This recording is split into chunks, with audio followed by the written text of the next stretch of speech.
한번 연말 성탄절 예배 드리고 송구영신 예배를 드리고 그리고 지난주 우리 성만찬 예배까지 드리면서 고린도 후서의 말씀을 잠깐 쉬었어요. 그래서 다시 한번 오늘은 고린도 후서의 말씀을 읽었습니다. 그렇죠? 오늘 이 말씀은 세 가지를 담고 있습니다. 하나는 권면이에요, 권면. 그리고 두 번째는 디도라고 하는 사역자, 그리고 세 번째는 회개. 이렇게 세 가지 주제가 들어있는데 우선 먼저 권면을 한번 보도록 하겠습니다. 여러분, 우리 인생은 누구나 아마 공감하시겠지만 우리는 완성품이 아니에요. 나이가 많고 세월이 흘러도 우리는 여전히 미완성인 존재예요. 아마 하나님 나라 갈 때야 완성되어질 줄로 압니다. 그래서 우리는 살면서 권면을 받아야 돼요. 권면을 통해서 우리를 완전하게, 그리고 완벽하게, 그리고 더 좋은 인생으로 만들어갈 수가 있는 거예요.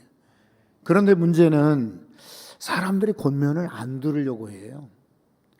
그러다 보니까 권면하는 사람도 없어요. 사람의 혹시 권면은 여러분이 듣기 싫어하고 거절할지 모르지만은 성경의 권면, 우리 하나님의 말씀의 권면, 그리고 예배 시간을 통하여 내게 들려주시는 음성의 권면들은 여러분 다 받으시고 권면 따라 살아가시기 바랍니다. 아마 잘 될 줄로 믿습니다. 오늘 여기 성경의 5절을 보시면 바울이 자기 자신을 고백을 하고 있어요. 굉장히 솔직한 사람이고, 보통 그렇잖아요. 내가 지도자다, 내가 윗사람이고, 내가 개척자고, 내가 교회의 감독이다 그러면은 아마 대부분 자신의 약점들은 이야기하지 않을 거예요. 그런데 바울은 한번 5절을 보십시오. 우리가 마게도냐에 이르렀을 때에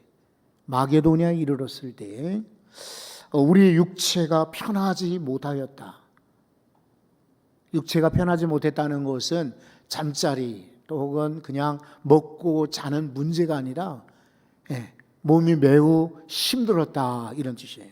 대적자들, 반대자들, 그리고 생각보다 복음이 전파되지 않은 데에 대한 답답함 때문에 그런 것이죠. 그리고 사방으로 환난을 당하였다. 영접하고 환영하는 것이 아니라 여러분이 지금 사회자건 기도자건 찬양대건 회중석에 앉아있는 여러분들이 저를 주목하고 이렇게 무슨 이야기를 할까라고 기대하듯 바라보는 게 아니라 바울이 복음을 전할 때는 사방이 원수들인 거예요. 적대자들이었던 거예요. 그러니까 편하지 못했다, 환난을 당했다라고 말하고 있습니다. 그래서 밖으로는 다툼, 그리고 안으로는 두려움이었다. 밖으로는 계속 싸워야 되는 것이에요. 그리고 안으로, 마음으로는 두려운 마음이 있었다. 아까 말씀드렸죠. 바울은 이렇게 솔직한 사람이에요.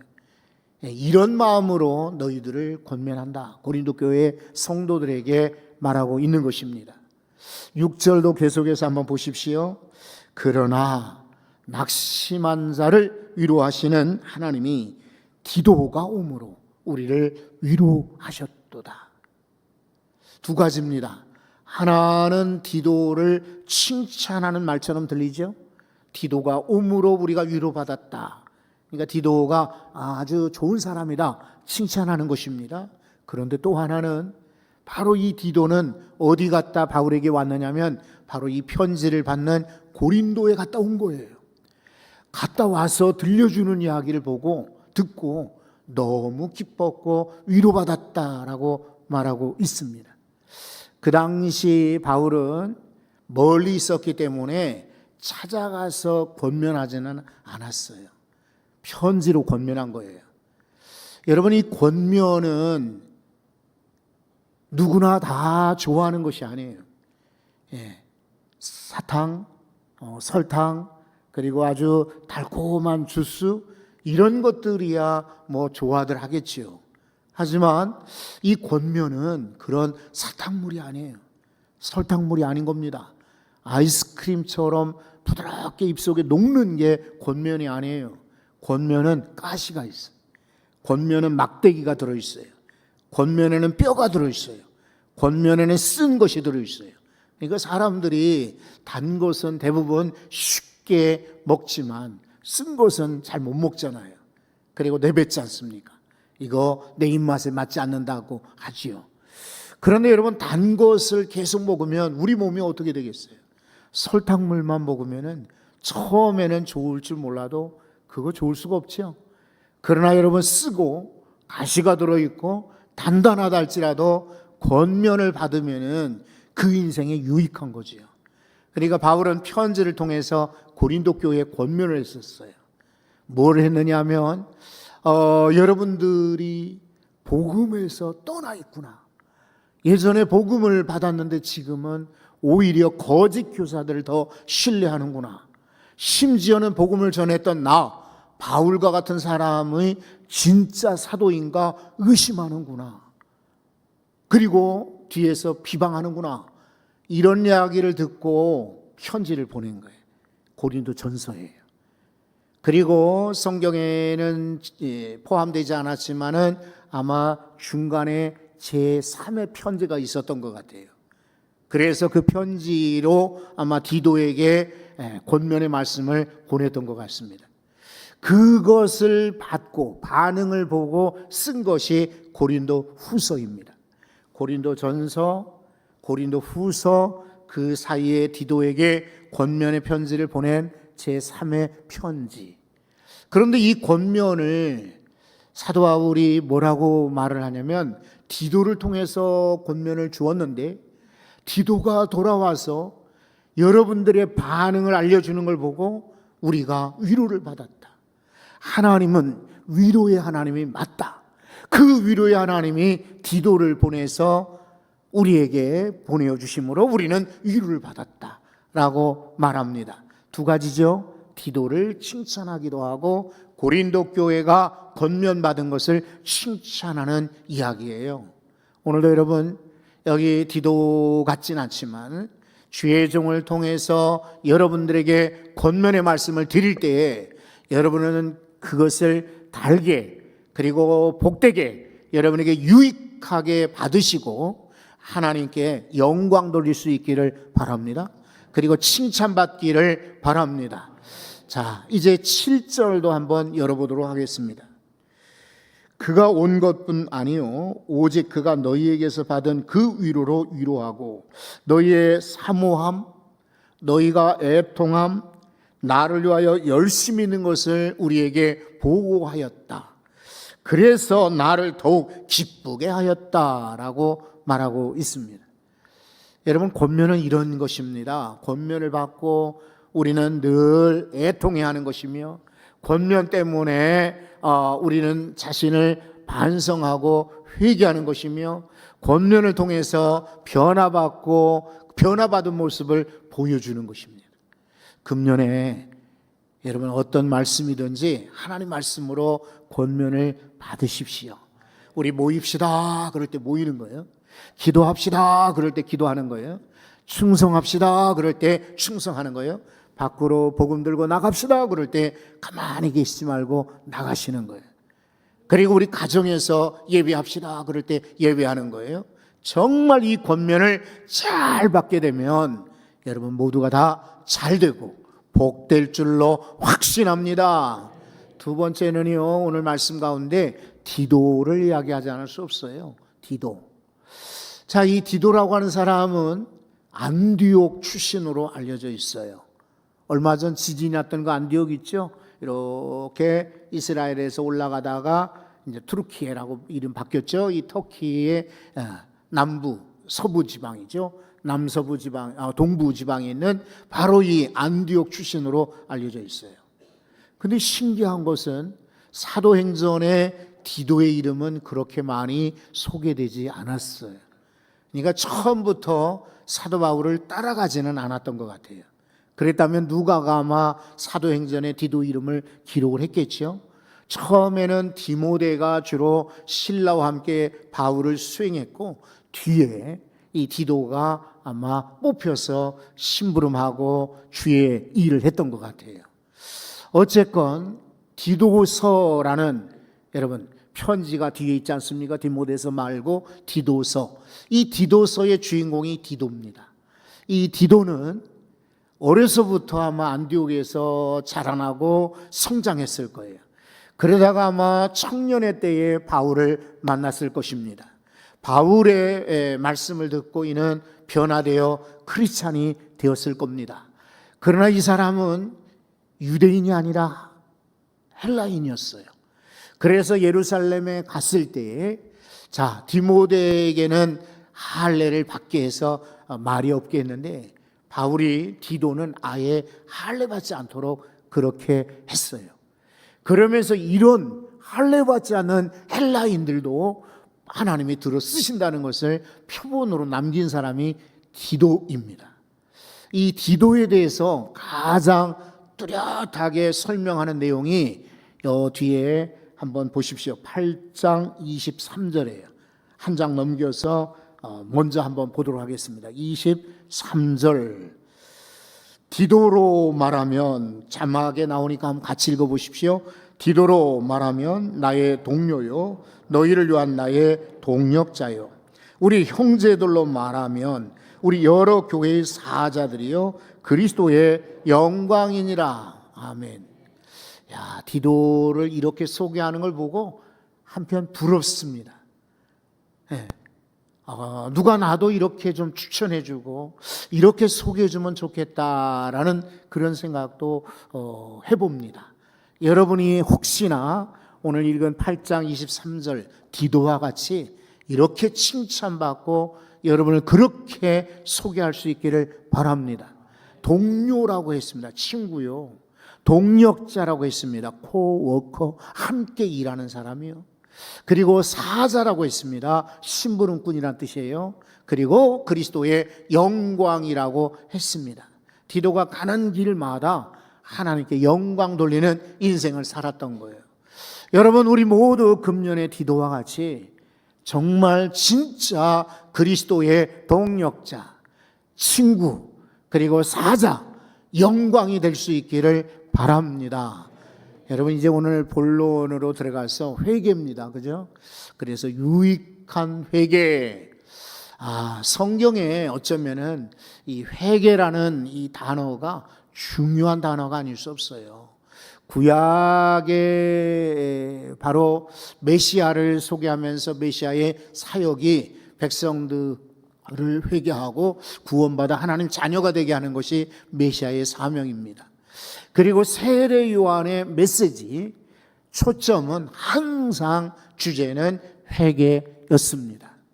그리고 예수님께서도 처음 설교하시고 말씀 전할 때 사람들에게 뭐라고 말씀하셨냐면 회개하라, 천국이 가까웠느니라 라고 전했습니다. 그러니까 회개가 그렇게 중요한 거예요. 그런데 금년 초 우리는 성경 일과에 따라 오늘 고린도후서를 읽었지만은 정말 적합하고 중요한 것은 회개. 이 회개는 우리를 깨끗하게 씻는 것입니다. 그런 거로 깨끗하게 우리를 씻고 주의 은혜와 주의 축복을 금년에 많이 받을 수 있기를 바랍니다. 회개를 쉽게 설명하면은 열차를 바꿔 타는 것입니다. 예를 들면은 제가 동대문에서 전철을 탔습니다. 그런데 마침 이렇게 계단을 막 내려가는데 이게 인천행인지 수원행인지 모르고 그냥 차가 오길래 무조건 올라탔습니다. 맞으면은 다행이고 아니면은 서울역에서 갈아타든 아니면 구로역에서 신도림역에서 갈아타면 되겠지라는 마음으로 탔는데 하필이면 그것이 저 아산 가는 기차였습니다.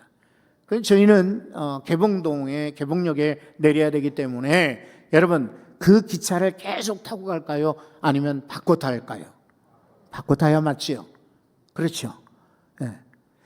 마찬가지입니다. 우리는 이 세상에서 내 뜻대로 내 마음대로 막 살다가 이거 아닌데, 이거 잘못 탔는데 라고 하면은 기차를 바꿔 타듯이 우리 인생을 바꿔야 됩니다. 이게 회개입니다. 우상을 따라가던 인생이 바꿔 타듯이 바꾸는 것입니다. 세상의 풍조, 사상, 욕심 이런 거 따라가던 사람, 문화를 따라가던 사람이 기차 바꾸듯이 인생을 바꾸는 것, 이것이 바로 회개입니다. 회개가 참 중요하죠. 아니면은 우리 집에 갈 수가 없는 걸요. 저 천국 가는 길이 바로 회개예요. 하나님의 축복을 받는 길이 회개인 것입니다. 아침에도 여러분 식사를 혹시 하셨는지 그냥 오셨는지 모르지만은 아마 대부분 하셨겠죠. 어제 저녁에 먹은 그릇에다가 아침밥을 담아서 주는 그런 어머니, 그런 주부는, 그런 사람의 식구는 없을 것입니다. 그렇겠죠? 마찬가지로 새해 들어서 하나님의 은혜를 사모하는 여러분들이 회개하지 않고 깨끗하지 않고 하나님의 은혜를, 선물을 기대할 수가 없습니다. 회개는 그냥 교회에서 늘 외치는 그런 교회 용어, 이걸 보고 처치톡이라고 그래요. 처치톡. 크리스찬들이 주로 말하는 그런 단순한, 늘 습관적으로 말하는 게 이런 단어가 아닌 거예요. 정말 회개는 하나님의 선물을 받고 하나님의 축복을 받고 하나님의 은혜를 받는 놀라운 그릇을 준비하는 거예요. 그러니까 여러분들이 오늘 회개하심으로 금년에 주시는 축복들을 많이 기대하시기 바랍니다. 회개는 돌이키는 거예요. 돌이키는 거. 잘못되었다. 그러면 돌이켜야지. 이거 내가 잘못 차를 탔다. 그럼 바꿔 타야지. 내 이 길이 종착역이 아니야. 나는 저 천국으로 가는 기차를 타야 돼. 그렇다면 여러분 바꿔 타야죠. 그와 같이 바꾸는 것이 회개이거든요. 그런데 오늘 성경은 말합니다. 두 구절에서 회개를 소개하고 있는데 9절과 10절입니다. 먼저 9절을 보겠습니다. 내가 지금 기뻐함은, 사도 바울이 지금 기뻐하다고 말합니다. 너희로 근심하게 한 까닭이 아니요. 사람 한번 보세요. 누구를 근심하게 했는데 나는 기뻐? 이거 말이 안 되죠. 바울은 그런 사람 아니죠. 그래서 계속해서 보면은 도리어 너희가 근심함으로 어디에 이르렀다? 회개에 이르렀다.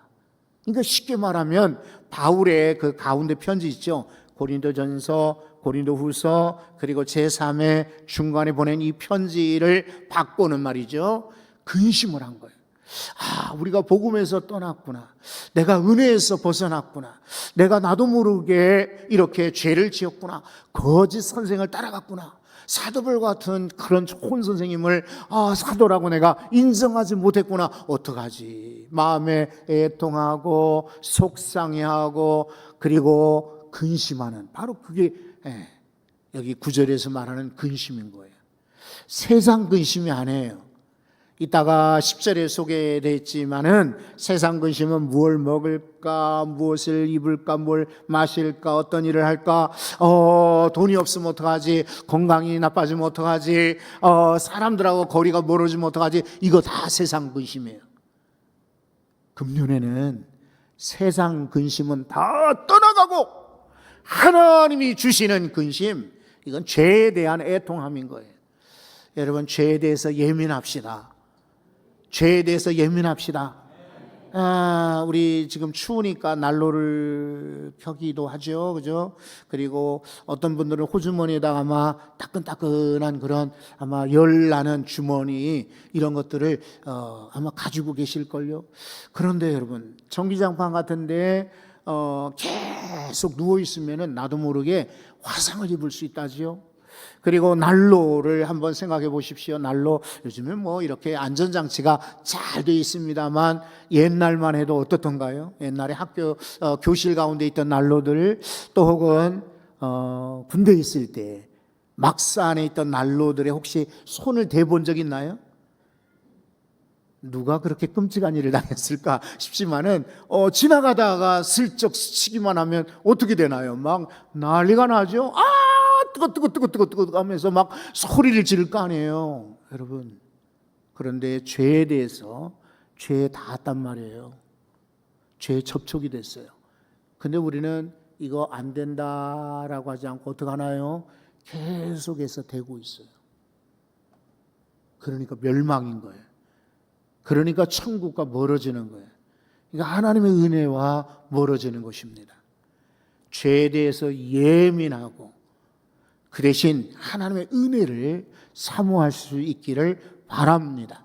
내가 죄를 지었다. 그럼 근심하는 거예요. 사도 바울이 그래서 기뻐한다는 겁니다. 너희가 내가 기쁜 것은 너희가 근심하는 것 때문이 아니다. 그 까닭이 아니야. 오히려 근심함으로 회개에 이르렀기 때문에 내가 기뻐한다라고 말하고 있습니다. 10절은 어떤가요? 10절도 계속 보십니다. 하나님의, 같이 읽어보시죠. 하나님의 뜻대로 하는 근심은 후회할 것이 없는 구원에 이르게 하는 회개를 이루는 것이요, 세상 근심은 사망을 이루는 것이니라. 아멘. 근심이 두 가지가 있어요. 오늘 여기 10절을 한번 다시 주목을 해보세요. 두 가지 근심이 있대요. 첫 번째 근심은 뭘까요? 하나님의 근심. 두 번째 근심은 뭘까요? 세상 근심. 여러분, 하나님의 뜻대로 하는 근심은 그거예요. 내가 더 충성해야 되는데, 더 잘 섬겨야 되는데, 내가 더 하나님께 가까이 해야 되는데, 이런 게 하나님의 뜻대로 하는 근심인 거예요. 이런 근심은 건강한 근심이에요. 유익한 근심이에요. 그리고 모든 성도들이 가져야 될 근심입니다. 그런데 우리는 이런 근심보다는 세상 근심이 더 많잖아요. 그러니까 어떻게 잘 보일까? 내가 실수하면 어떡하지? 나 안 되면 어떡해? 나 지금 굉장히 돈이 궁한데 돈이 채워지지만 않으면 어떡할까? 이런 세상 근심 때문에 하나님 뜻대로 하는 근심은 잊어버릴 때가 많아요. 여러분, 오늘 사도 바울은 우리에게 권합니다. 세상 근심이 아니라 하나님의 뜻대로 하는 근심을 가지라. 그래서 회개하라라고 외치고 요청하는 것입니다. 바라기는 정말 그래요. 금년에 여러분 먹고 사는 것, 여러분이 행동하고 움직이는 것, 여러분이 어디를 이동하는 것, 계획하는 것, 이런 것의 근심은 싹 사라지기 바랍니다. 그 대신 하나님의 뜻대로 하는, 하나님이 주시는 근심이 있어요. 이게 회개하게 하는 근심이에요. 이런 근심만 갖기 바랍니다. 구약에서 보면은 히스기야 왕 이야기가 나오죠. 여러분, 우리 잘 아십니다. 히스기야가 교만했어. 처음에는 겸손했거든요. 그리고 하나님을 잘 섬겼는데 이 사람 변한 거예요. 세월이 지나고. 그래가지고 교만하기 짝이 없어. 그러니까 하나님이 안 되겠다. 저 사람을 바꿔야 되겠다. 그래서 저 사람을 불러내고 왕을 다른 사람으로 세워야 되겠다라고 하나님이 작정하셨어요. 그래서 선지자 이사야를 통해서 너는 히스기야 왕에게 가서 일러라. 이제 너의 생명 끝났다. 그러니 너는 정리하고 죽을 준비해라 라고 외치라는 거예요. 선지자는 하나님 말씀 주시면 그냥 가서 외칠 수밖에 없어요. 목에 칼이 들어와도. 그러니 선지자가 가서 외칩니다. 왕이시여, 하나님 말씀하십니다. 왕의 생명은 끝났다고 하십니다. 이제 정리하고 죽을 준비하십시오. 왕이 크게 충격받았어요. 그리고는 벽을 향하여 얼굴을 돌립니다. 엉웁니다. 하나님, 지난날 제가 하나님께 충성했던 것 조금이라도 기억해 주십시오. 그리고 하나님께 충성하지 못하고 교만했으니 용서해 주십시오. 그러면서 회개했어요. 그랬더니 하나님이 이사야를 다시 불렀어요. 너는 히스기야 왕에게 가서 다시 이야기하라. 내 생명을 15년을 더 연장시켜 주겠다. 그리고 내 기도를, 내 눈물을 보았다. 이렇게 말씀하시는 거예요.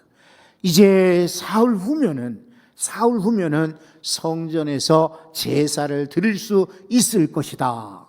이렇게 생명을 연장해 주시고 병을 이제 고쳐 주시겠다고 사흘 만에 다시 일어나서 갈 수 있도록 만들어 주시겠다고 약속했어요. 어떻게 이렇게 죽을 목숨이 살아났습니까? 뭐 때문입니까? 회개입니다. 여러분, 회개하시면 병든 자리에서도 일어나고 실패의 자리에서 일어나고 버림받은 자리에서도 일어날 줄로 믿습니다.